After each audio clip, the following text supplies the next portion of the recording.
OSHA 10 Practice Test 2026 40 Questions Full Explanations Part 2. Question 1. What is a confined space according to OSHA? Option A. Any small room. Option B. A space large enough to enter, but with limited entry/exit and not designed for continuous occupancy. Option C. A storage closet. Option D. A bathroom without a window. The correct answer is option B. A space large enough to enter, but with limited entry/exit and not designed for continuous occupancy. OSHA defines a confined space as having three characteristics: it is large enough to enter, it has limited or restricted means for entry or exit, and it is not designed for continuous employee occupancy. Question 2. Which of the following is a requirement for a permit required confined space? Option A. It has air conditioning. Option B. It contains or has the potential to contain a hazardous atmosphere. Option C. It has a television. Option D. It is used for storing tools. The correct answer is option B. It contains or has the potential to contain a hazardous atmosphere. A permit-required confined space is a confined space that has one or more of the following: a hazardous atmosphere, a material with the potential for engulfment, a trapped/asphyxiation configuration, or any other recognized serious safety or health hazard. Question 3. Who is the person responsible for monitoring the safety of workers inside a confined space from the outside? Option A. The entrant. Option B. The attendant, hole watch. Option C. The project manager. Option D. The janitor. The correct answer is option B. The attendant, hole watch. The attendant, or hole watch, remains outside the permit space to monitor the authorized entrance, maintain communication, and summon rescue services if needed. Question 4. In the Focus 4 hazards, what does struck by refer to? Option A. Being caught in a machine. Option B. Falling from a ladder. Option C. Being hit by a moving vehicle or falling object. Option D. Touching a live wire. The correct answer is option C. Being hit by a moving vehicle or falling object. Struck by hazards are one of the Focus 4 and involve being struck by flying, falling, swinging, or rolling objects, including vehicles on a construction site. Question 5. What is a pinch point on a machine? Option A. A point where you can get a small cut. Option B. An area where a part of the body can be caught between moving parts or a moving and a stationary part. Option C. The machine's power switch. Option D. A decorative part of the machine.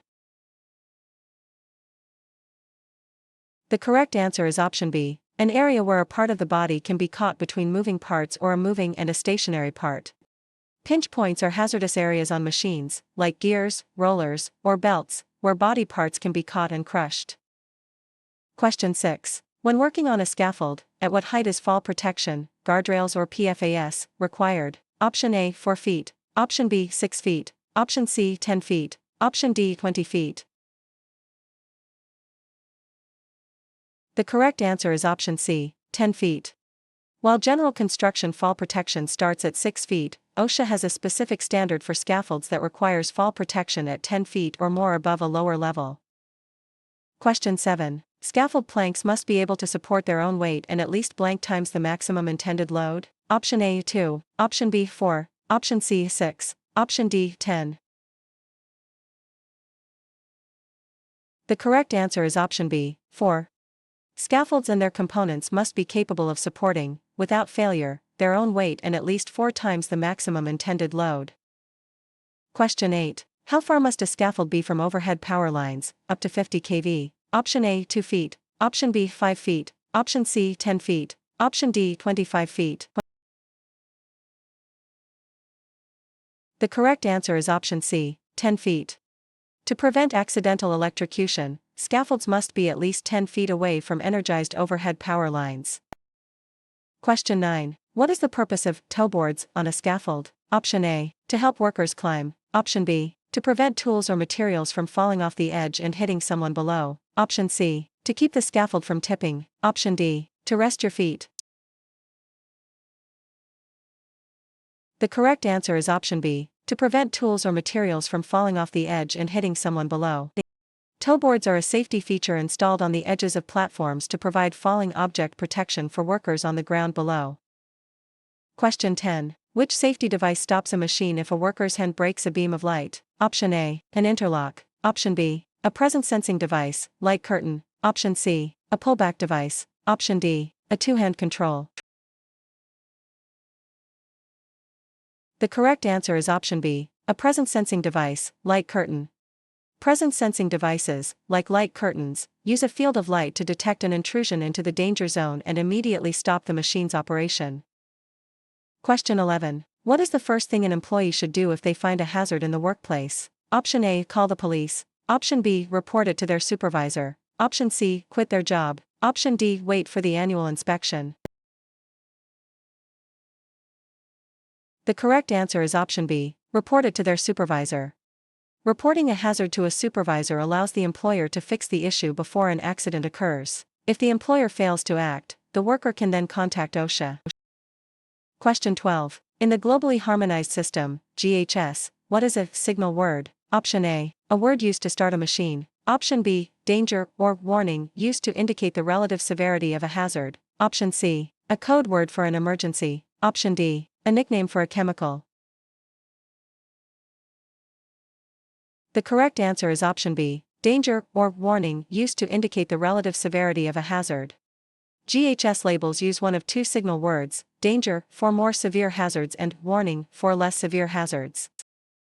Question 13. What does a corrosion pictogram indicate on a chemical label? Option A, the chemical is safe to touch. Option B, the chemical can cause skin burns, eye damage, or damage to metals. Option C, the chemical is a gas. Option D, the chemical is flammable.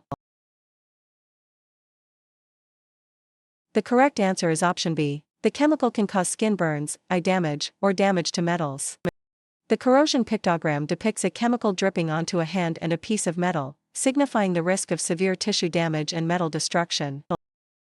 Question 14. When should an employee wear a high-visibility vest? Option A, only at night. Option B, when working near moving traffic or heavy equipment, struck by hazard zones. Option C, in the office. Option D, only when it's raining.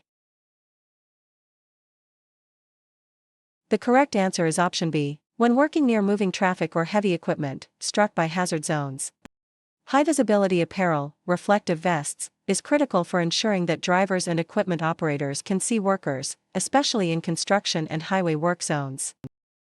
Question 15. What is lockout/tagout, LOTO, designed to prevent? Option A, theft of tools. Option B, the unexpected startup or release of stored energy during machine maintenance. Option C, machines from running too fast. Option D, employees from taking too many breaks.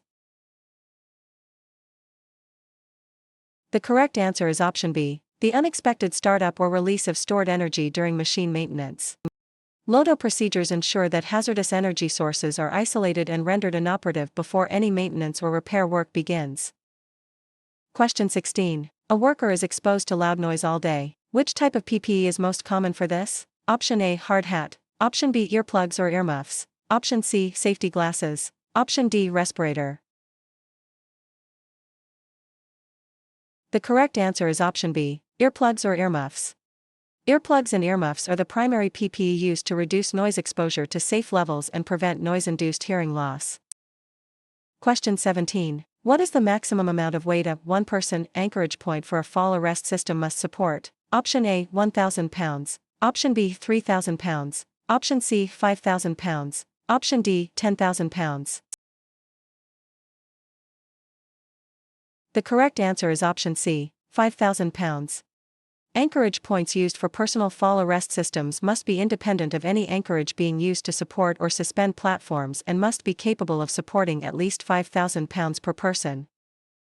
Question 18. What is heat stroke? Option A, a minor tan. Option B, a life-threatening condition where the body's temperature rises above 104 degrees Fahrenheit and it can no longer cool itself. Option C, a common muscle cramp. Option D, feeling a little bit warm.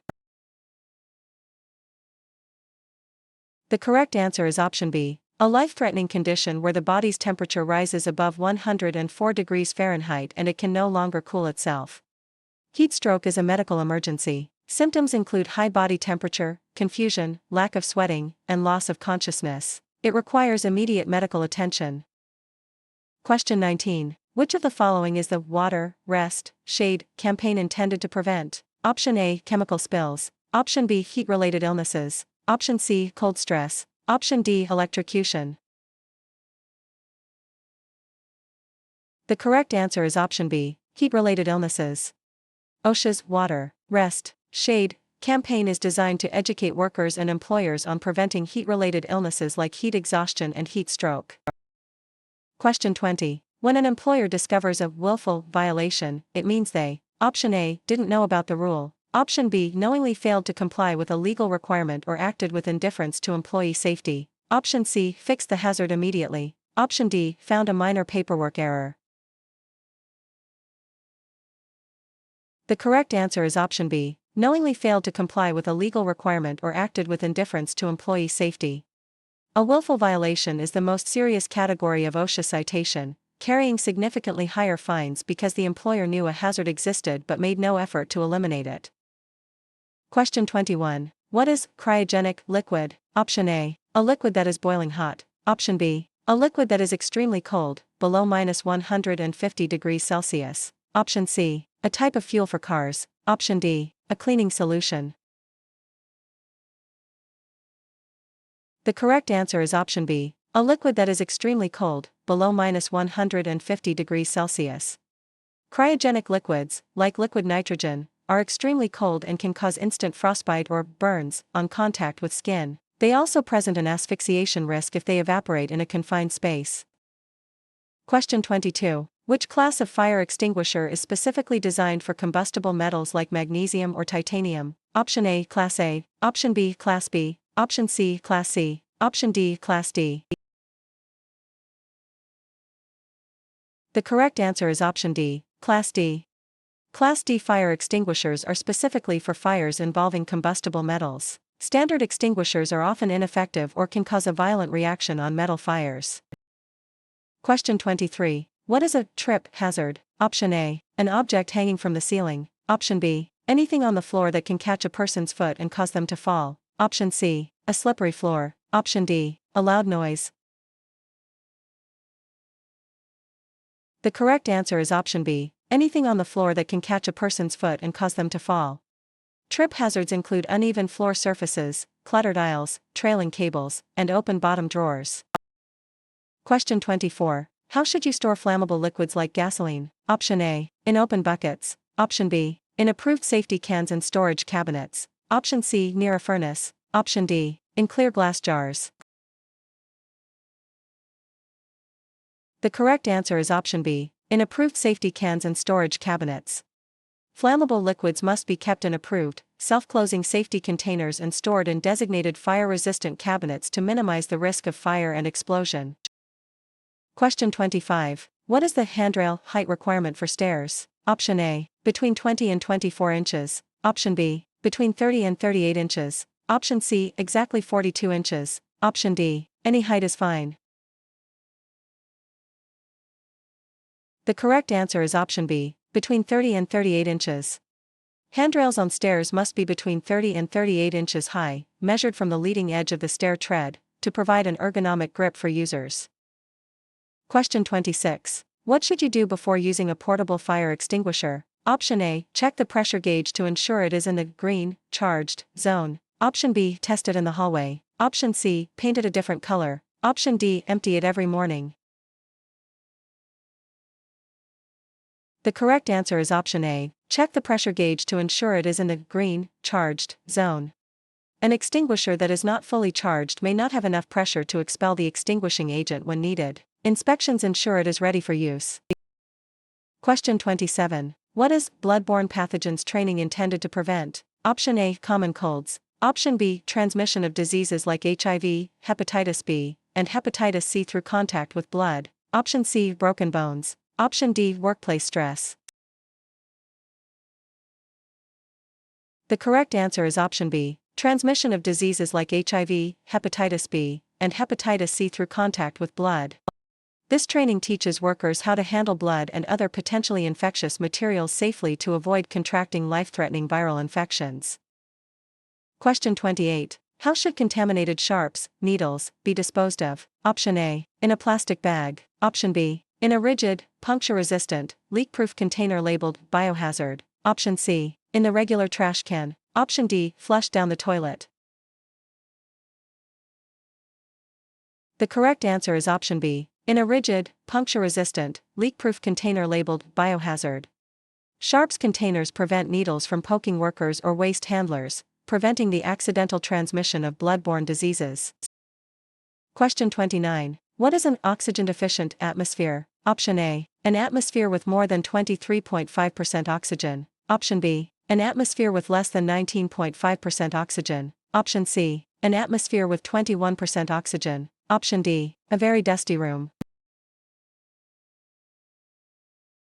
The correct answer is option B, an atmosphere with less than 19.5% oxygen. Normal air is about 21% oxygen. An atmosphere below 19.5% is considered oxygen deficient and can cause suffocation and death very quickly. Question 30. In the move over law for roadside work, what should drivers do? Option A, speed up. Option B, slow down and, if possible, move over one lane to provide a buffer for workers. Option C, honk as they drive by. Option D, stop and watch. The correct answer is option B, slow down and, if possible, move over one lane to provide a buffer for workers. The move-over law protects highway workers and emergency responders by requiring drivers to provide a safety buffer when passing vehicles with flashing lights. Question 31. What is silica dust? Option A, common house dust. Option B, dust created by cutting or grinding materials like concrete, stone, and brick. Option C, sawdust from wood. Option D, flour used in baking. The correct answer is option B, dust created by cutting or grinding materials like concrete, stone, and brick. Crystalline silica is a common mineral. Inhaling the fine dust produced by cutting concrete can cause silicosis, a deadly and incurable lung disease. Question 32. What is the best way to prevent silica exposure? Option A, wearing a t-shirt over your face. Option B, using a water-fed saw, wet cutting, to suppress the dust. Option C, sweeping the dust into a pile. Option D, blowing the dust with compressed air. The correct answer is option B, using a water-fed saw, wet cutting, to suppress the dust. Wet cutting is an engineering control that stops the dust from becoming airborne, which is the most effective way to prevent inhalation. Question 33. Which of the following describes caught in slash between hazards? Option A, falling from a roof. Option B, being crushed by collapsing materials or pinned between moving equipment and a wall. Option C, touching a hot stove. Option D, tripping over a cord. The correct answer is option B, being crushed by collapsing materials or pinned between moving equipment and a wall. Caught in or caught between hazards occur when a person is crushed or trapped between two objects, such as a worker pinned against a wall by a piece of heavy machinery. Question 34. When using compressed air for cleaning, what is the maximum allowed pressure at the nozzle? Option A, 15 psi. Option B, 30 psi. Option C, 90 psi. Option D, 150 psi. The correct answer is option B, 30 psi. OSHA allows compressed air for cleaning only if the pressure is reduced to less than 30 psi and effective chip guarding and PPE are used. Question 35. What is the purpose of a safety factor in construction? Example, 4:1. Option A, to make the project take longer. Option B, to ensure the equipment can handle much more than the expected load to prevent failure. Option C, to save money on materials. Option D, to help workers count faster. The correct answer is option B, to ensure the equipment can handle much more than the expected load to prevent failure. A safety factor ensures that equipment like scaffolds or slings can withstand unexpected stresses, wear and tear, or accidental overloading without breaking. Question 36. When is a written hazard communication program required? Option A, only in laboratories. Option B, whenever hazardous chemicals are present in the workplace. Option C, only for chemical manufacturers. Option D, if the company has 100 plus employees. The correct answer is option B, whenever hazardous chemicals are present in the workplace.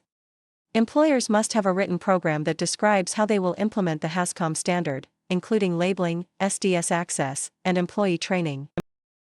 Question 37. What is trench shielding, trench boxes? Option A, a way to fill the trench with water. Option B, a metal box designed to protect workers from the forces of a cave-in. Option C, a cover for the trench at night. Option D, a decorative wall for the excavation.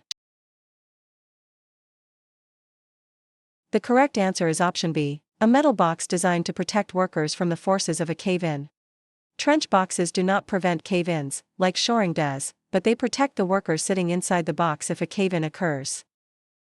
Question 38. What is musculoskeletal disorder, MSD? Option A, a contagious virus. Option B, injuries to muscles, nerves, tendons, and joints often caused by ergonomic stressors. Option C, a type of skin rash. Option D, a mental health condition.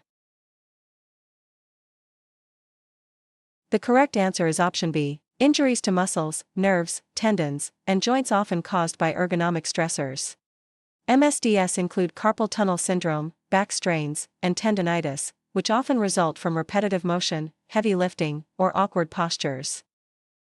Question 39. Which organization provides the guidelines for safety glasses, Z87.1? Option A, OSHA. Option B, ANSI, American National Standards Institute. Option C, FDA. Option D, NASA. The correct answer is option B, ANSI, American National Standards Institute. ANSI Z87.1 is the consensus standard for eye and face protection. OSHA requires that safety glasses meet this standard to be considered acceptable PPE. Question 40. What is the point of operation on a machine? Option A, the power cord. Option B, the area where work, cutting, shaping, etc., is actually performed on the material. Option C, the machine's instruction manual. Option D, the supervisor's office. The correct answer is option B, the area where work, cutting, shaping, etc., is actually performed on the material. Machine guarding is primarily focused on protecting the worker's hands from the point of operation, where the machine performs its dangerous work.